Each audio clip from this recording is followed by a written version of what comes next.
Well, here I am, Dean Braxton. I'm in Wichita Falls, Texas. I'm here because my mother-in-law went home to be with the Lord. I love to say it that way. She went home to be with the Lord. She was born again, knew Jesus Christ the Lord and Savior, had the Holy Spirit residing on the inside of her, and she was 91 years old, and she went home. She went to sleep on the 3rd of October, and she didn't wake up from her sleep on the 4th of October. A way that a lot of us would like to leave this planet. She just went to sleep and then went to glory right after that. And so, but I'm not here to really talk about how she left the planet. This is what she looked like. It's her name was Ruth Beard, or Ruthie Mae Beard. You could say it that way. I loved her dearly. I called her Mom. I really didn't even say she was my mother-in-law. Most of the time I referred to her as Mom. I was talking to my mom today, and I've been here just kind of like helping my wife a whole lot because her dad is already gone, and so it's just her, and she lost a brother late last year to COVID, COVID-19, and she had another brother that went ahead of her about 2 or 3 years ago, and then there's just her sister, and also she has 2 brothers, and so they've been the main ones that take care of everything, the funeral arrangements, along with a couple of nieces that really help them out. But they've been taking care of the funeral arrangements and those type of things, and I just been here to be at my wife's side, and I really want to talk about a subject I think we Christians don't handle well, and that's how do we help someone or be around someone that has lost someone. I've seen how people have reacted since I had to take some time off and be with my wife. I had meetings scheduled to certain places in the United States, and some of the reaction I got from some of the people was not very kind. It kind of like, whoa, man, I want us as Christians to have compassion when people leave the planet. I know, one of the things I asked the Lord to do is that I would not have compassion for people that died, and like, oh yeah, they're just going to heaven. I've been to heaven. I know what it's all about. They're going to enjoy it. They're going to have a great time and all that stuff. I know all of that, but the reality of it is we're supposed to have compassion on those that are grieving because someone left the planet. We make grieving sound like a terrible thing to go through, and yet I can read some scriptures and see how Jesus reacted when people lost somebody. But here's my mother-in-law. This is what she looked like. I think I showed you that picture already. If I didn't, here it is again.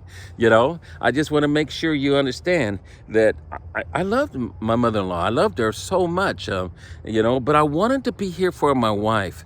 And I could have left and gone and done some meetings somewhere else, but I felt like I was abandoning my wife if I did that. She loved her mother. She called her mother every single day almost. If she didn't get a hold of her mother, it's because her mother was doing something. But she loved her mother, and I've been watching her go through this grieving process of losing her mother. Jesus reacted to when Lazarus died and Mary and Martha was around. I want to read some scriptures. I'm going to read 4 different versions of how he reacted. It's found in John, the 11th chapter, verse 32 through 37. It says this, Then when Mary came where Jesus was and saw him, she fell down at his feet, saying to him, Lord, if you had been here, my brother would not have died. Therefore, when Jesus saw her weeping, and the Jews who came with her weeping, he groaned in his spirit and was troubled. And he said, Where have you laid him? They said to him, Lord, come and see. Jesus wept. Jesus wept. Jesus wept because someone had died on this planet. He knew the person, you know what I mean? But he saw the others, how they were grieving this, and he wept. That's how he showed compassion during this time. We've seen a lot of people leave the planet because of COVID-19 in the last few months. I in the old church that I used to belong to in Tacoma, Washington, I just found out they lost 6 people. I knew all 6 of those people that have left the planet. that were there. I just was with them in August. And now they're grieving. People are grieving back there. And it says Jesus wept. Then the Jews said, "See how he loved him." And some of them said, "Could not this man who opened the eyes of the blind also have kept this man from dying?" That's how I've seen some of us Christians react to somebody when they lose somebody. We kind of go to Thessalonians, and we take that scripture and we kind of like throw it up in people's faces, and we want them to see, well, you'll get to see them again. They're in a better place. I know they're in a better place, but that doesn't mean that we're not going to miss that person.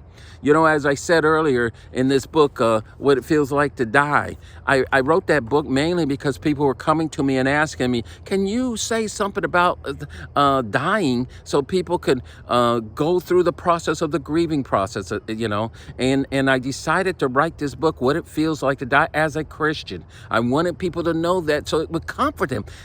Not that they didn't need to grieve still, or go through the grieving process. It's just that it would help them move in that direction of just knowing that that loved one didn't suffer like they think that loved one suffered. Or why are they grieving? Because we were never meant to be separated. We were meant to experience the five senses forever. And here we have Jesus. He knew all this. He knew it better than I did. And yet he still wept over Lazarus' death. He wept because he saw Lazarus' family grieving, I just lost my spiritual father, I called him, for many years. John Cook, he went on to be with the Lord. And I just found out his son passed away, in both of them because of COVID-19 just yesterday. I know that family's in great pain to lose both of those people.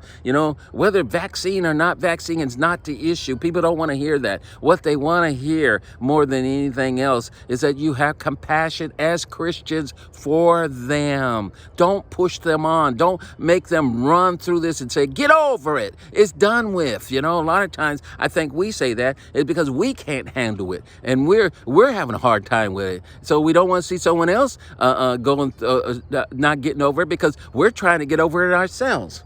Here's another one. I like it's out of the Amplified Bible. That was the New King James Version. Here's the Amplified Bible.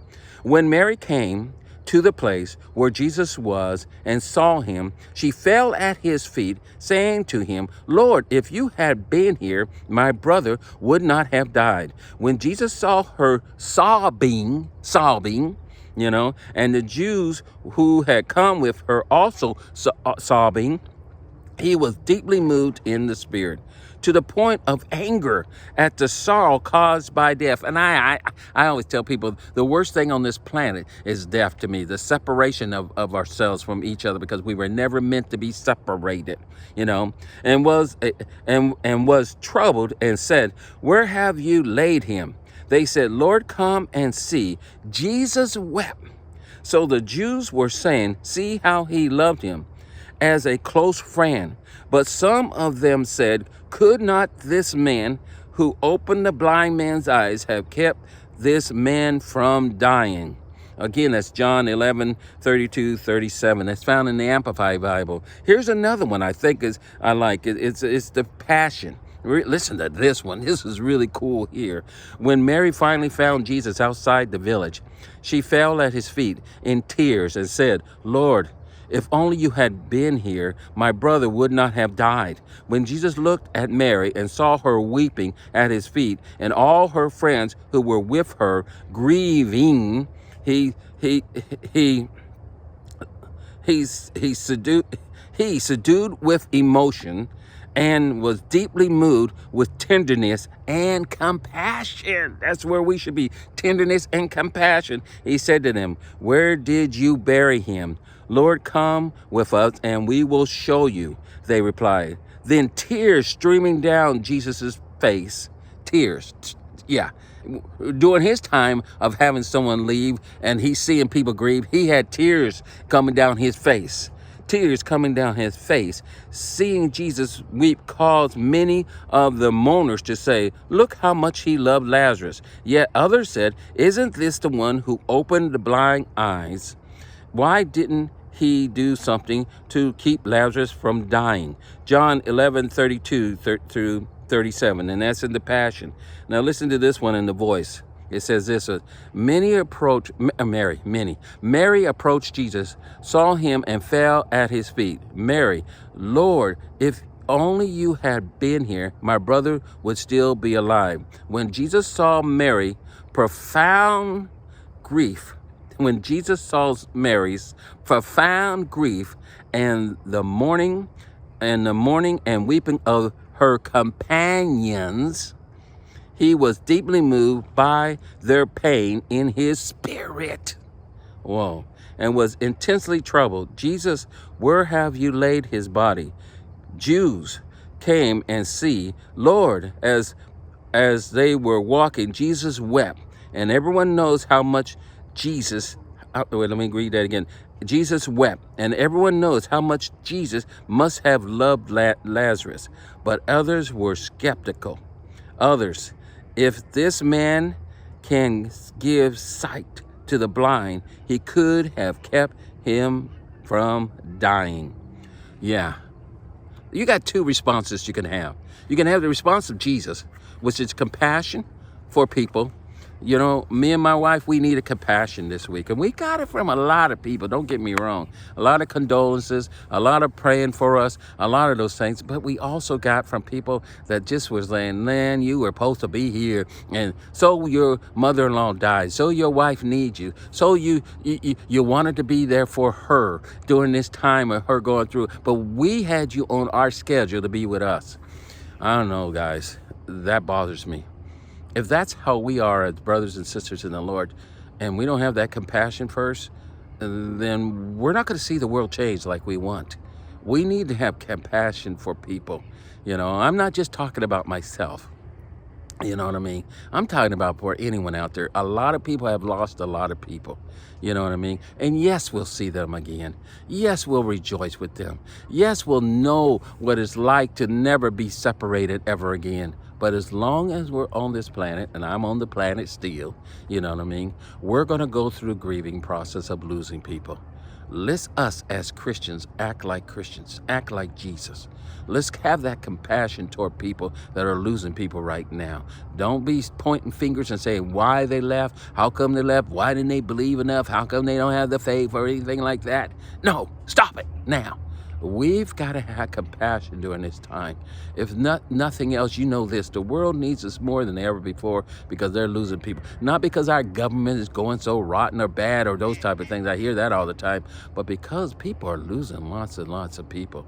Like I said, 6 people in my old church have gone on. My spiritual mentor went on. I had a great cousin that just went on last week. She went on to be with Jesus. You know what I mean?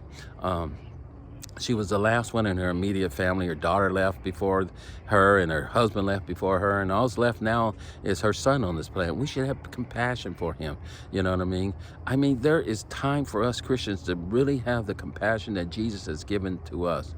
That fruit of the Spirit that resides on the inside of us should be pouring out on people right now. It should be living water pouring out on people in compassion. Compassion. People need it more now than ever. You know, the sun is going down. When I started this, the sun was still in the horizon over here, and now it's going down. I think this is a good time for me to say, yeah, death is going to come. People are going to separate from us on the planet. Us Christians, we need to have compassion now more than ever for people that are losing people all around us. You know, really, I can count about 20 people in the last month and a half that across the nation that I have known that's left this planet and gone to be with Jesus. Am I rejoicing because they're there? Yes.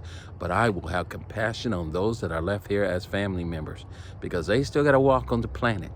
And they're going to miss that person that they were never, ever supposed to be separated from. Whew, I could keep on going. It just got to me this time. Sometimes us Christians, we do things, and I'm telling you something, it just got to me this time. It just really did. That I did not see the compassion from everybody, of my brothers and sisters, toward this time of my mother-in-law going home to be with the Lord. And because I chose to be here for my wife and support her. I'm always saying family's important. And for me to abandon my wife during this time of need would say I was a hypocrite. And I wasn't going to be a hypocrite. Family's important to God. Well, if you like what I said, put a like on it.